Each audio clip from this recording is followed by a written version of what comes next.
नमस्कार. प्रखर हिंदुत्वाची मांडणी करणारे आणि काळापुढे जाऊन दिशादर्शन करणारे स्वातंत्र्यवीर सावरकरांचे प्रेरणादायी विचार फक्त महाराष्ट्रातच नव्हे तर जगाच्या कानाकोपऱ्यात पोहोचवणे ही आपली जबाबदारी आहे. याच मताशी बांधिलकी मानून स्वातंत्र्यवीरांचे समग्र साहित्य श्राव्य पुस्तक अर्थात ऑडिओ बुकच्या स्वरूपात प्रकाशित करण्याचा उपक्रम हर घर सावरकर समितीतर्फे घेण्यात आला आहे. आपण हे पुस्तक जरूर ऐका आणि त्यापासून प्रेरणा घेऊन समग्र सावरकर साहित्य नव्या पिढीपर्यंत पोहोचवा. वीर सावरकरांचे देशप्रेम, हिंदुत्ववादी विचार, साहित्यिक प्रतिभा, वैज्ञानिक दृष्टिकोन, देशासाठी केलेलं त्याग आणि साहस यांचे दर्शन आपल्याला त्यातून घडेल. आपला देश बलवान आणि समृद्ध घडवण्यासाठी या विचारांच्या बळावर आपण कटिबद्ध राहू याची खात्री मला वाटते. आपल्या सर्वांना माझ्या खूप खूप शुभेच्छा. हिंदुत्व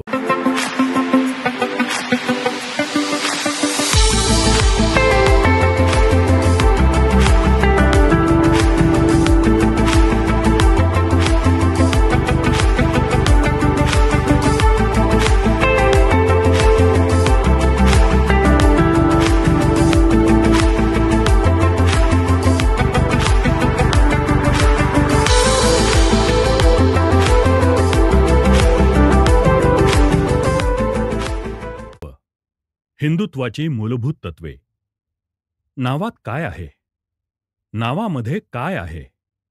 नाव म्हणजे काही हात नव्हे, बाहू नव्हे, मुख नव्हे किंवा शरीरातील कोणताही दुसरा एखादा भाग नव्हे. असं म्हणून व्हेरोनाच्या सुकुमार कुमारिकेनं आपल्या प्रियकराला नाव बदलण्याबद्दल अत्यंत प्रेमाची गळ घातली होती. तथापि आम्ही हिंदू आहोत आणि हिंदू राहण्याचीच आम्हाला आसक्ती वाटते असं जर आम्ही अभिमानानं म्हटलं तर ती व्हेरोनाची कुमारिका आम्हाला क्षमा करील अशी आम्ही आशा करतो. त्या सदय साधूच्या परिस्थितीप्रमाणेच जर आमची परिस्थिती असती तर आम्हीही तिच्या तरुण प्रियकराला असाच उपदेश केला असता की बाबा, नावामध्ये काय आहे? ज्या पुष्पाला आपण गुलाब म्हणतो त्याच पुष्पाला उद्या दुसरं कोणतंही जरी नाव ठेवलं तरी त्याला मोहक वास तसाच येणार. म्हणून तू इतक्या नाजूक रीतीनं गळ घालणाऱ्या तर्कशास्त्राच्या गोड आग्रहाला मान वाकीव. कारण नुसत्या नावापेक्षा वस्तूंचीच किंमत अधिक आहे.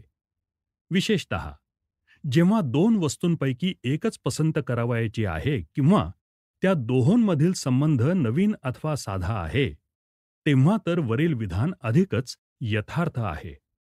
शब्दांच्या ध्वनीमध्ये आणि त्यांच्या अर्थामध्ये अभेद्य असा संबंध असतो हे म्हणणं एकाच वस्तूला अनेक भाषांमध्ये अनेक नावं असतात या एकाच गोष्टीनं निरर्थक ठरतं.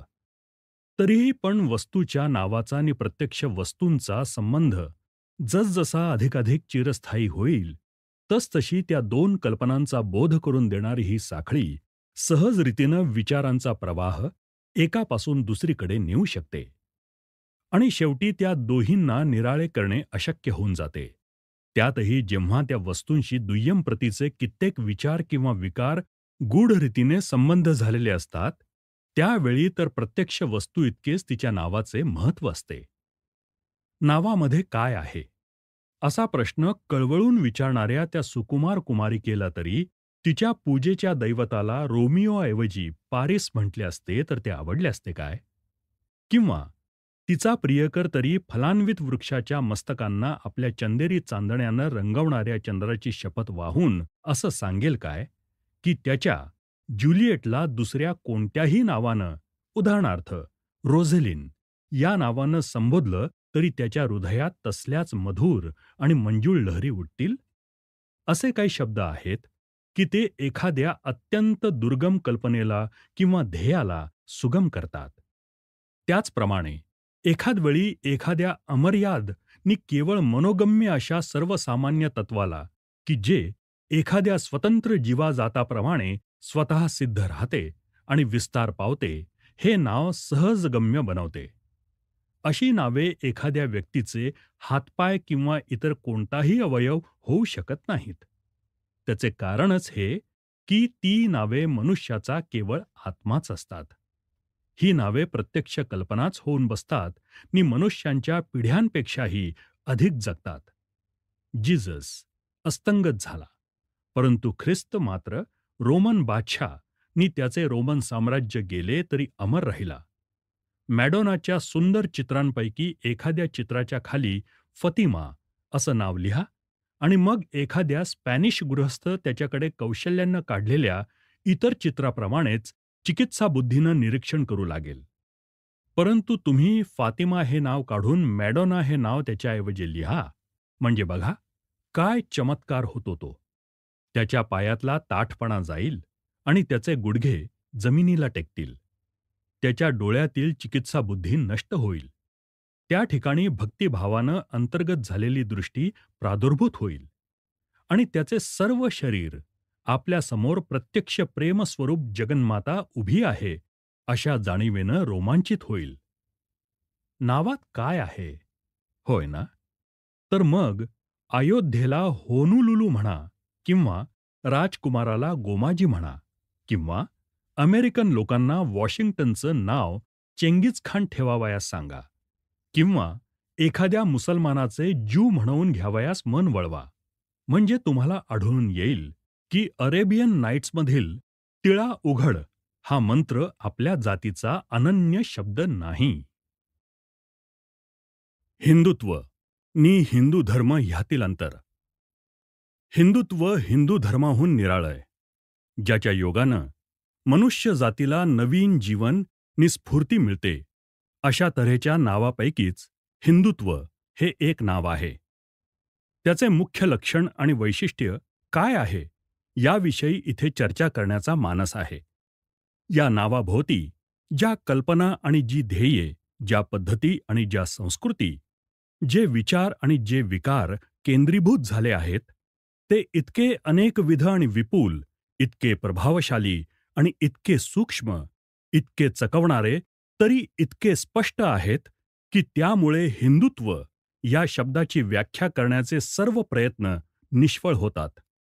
जास्त जरी नसला तरी 40 शतकांचा काळ या शब्दाला आज तो जसा आहे तशा तऱ्हेचा घडावयास लागलेला आहे.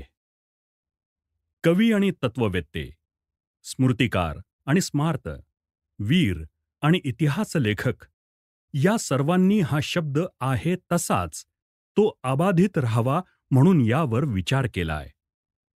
याचकरिता ते लढाया लढले नि याचकरिता मेले सुद्धा आहेत. आणि हे नाव कधी परस्पर विरोधी, कधी एकनिष्ठ, कधी सहकारी अशा आपल्या अखिल जातीच्या अनेक कृत्यांचा निष्कर्षच नाही काय? हिंदुत्व हा काही शब्द नाही, हा तर इतिहास आहे. आणि हा इतिहासही काही वेळेला काही लोक हिंदुत्व या शब्दाचा हिंदू धर्म या सापेक्ष नावाशी घोटाळा करून केवळ धार्मिक किंवा आत्मिक इतिहास समजतात, तसा नाही. तर हा इतिहास सर्वांगीण आहे. हिंदू धर्म हा शब्द फक्त हिंदुत्व यापासून उत्पन्न झालेला अंशात्मक नि एक देश दाखवणारा शब्द आहे. हिंदुत्व या शब्दाचा अर्थ स्पष्ट केल्या वाचून हिंदू धर्म याचा अर्थ अबोध्य नि अनिश्चित राहतो. या दोन शब्दांमधील अंतर न समजल्यामुळे या आपल्या हिंदू संस्कृतीचा अमूल्य ठेवा ज्यांच्या मालकीचा आहे, अशा सजातीय निरनिराळ्या जातीजातीमध्ये पुष्कळ गैरसमज नि परस्पर अविश्वास उत्पन्न झालेला आहे. या दोन शब्दांमधील अर्थामध्ये तत्वतः काय फरक आहे हे जसजसे आमचे विवेचन विस्तृत होईल तसतसे अधिक स्पष्ट होईल. आता इथे फक्त इतके सांगितले म्हणजे पुरे की हिंदुत्व याचा अर्थ काही हिंदू धर्म या शब्दार्थांशी पुष्कळ लोक समजतात तसा समान नाही. धर्म या शब्दानं सामान्यतः कोणत्या तरी आध्यात्मिक वा धार्मिक पंथाच्या वा मताच्या नियमांचा अथवा सिद्धांतांचा संग्रह असा अर्थ घेतला जातो. भाषेची पद्धती जर आमच्या वाटेत आली नसती तर हिंदूपणा हाच शब्द हिंदू धर्म या शब्दापेक्षा हिंदुत्वाशी अधिक जवळ म्हणून आम्ही योजिला असता. हिंदुत्व या शब्दामध्ये आमच्या हिंदू जातीच्या अस्तित्वाची प्रत्येक क्रिया आणि प्रत्येक विचार यांच्या सर्व शाखा समाविष्ट होतात. आणि म्हणून हिंदुत्व या शब्दाचे यथार्थ आकलन करता यावं म्हणून आपल्याला प्रथम हिंदू या शब्दाचा अर्थ समजावून घेतला पाहिजे. आणि मनुष्य जातीमधल्या लक्षावधी लोकांच्या अंतःकरणावर या शब्दानं आपली एवढी छाप कशी पाडली, त्यांच्यातले शूरातले शूर नि उत्तमातले उत्तम आपला जीव त्याच्यावरून ओवाळून कसा टाकण्यास तयार झाले, याचं रहस्य जाणलं पाहिजे. परंतु असं करण्यापूर्वी एक गोष्ट स्पष्टपणे सांगणं आवश्यक आहे की जो शब्द मुख्यत्वे करून एका पंथाचा द्योतक आहे नि जो हिंदुत्व या शब्दापेक्षा अधिक संकुचित नि कमी अर्थवाहक आहे, अशा हिंदू धर्म या शब्दाची व्याख्या करण्याचा आम्ही मुळीच प्रयत्न करीत नाही.